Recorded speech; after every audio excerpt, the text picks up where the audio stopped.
Gagawa tayo ngayon ng DIY na yung ginagawa sa video. Kapag nagbabrown out, lalagay rin tayo ng bigas, tubig, saka mantika. Kasi brown out kasi mga ka-idol. Brown out ito dahil may bagyo. So, try natin gagawa tayo ng DIY dito na ilaw. Kaya pag silbi dito sa yung ilaw na kapag brown out. So, gagawa tayo nito mga ka-idol kung effective ba. So, gagawa na tayo. Gamit lang nito mga ka-idol. Ayan mga ka-idol, nilagyan na natin ito ng yung cotton. So, sisindihan na natin. Ito na mga ka-idol, sisindihan na natin.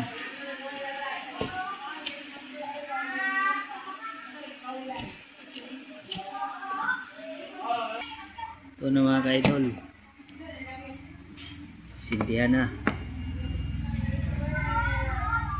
Uy,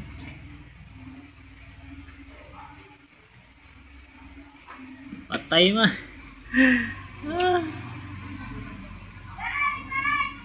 Hindi naman na-effective eh.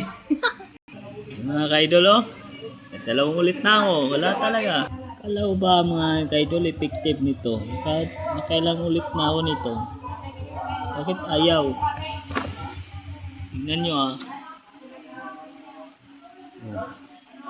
mamamatay eh. Ayan, tingnan natin. Nako. Mamamatay. Bakit ganun? Kala ko ba effective? Ayan, may apoy pa. Ayan. Ako po. Bus. Natay ilaw nito. Sindihan na naman. Ayaw talaga.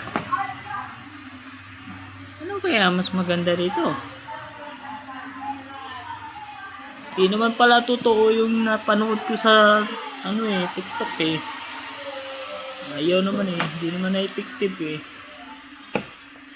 Kailang ulit na ako nito. Wala pala to. Hindi pala nagana eh. Scam pala yung ginawa sa atin ng tutorial.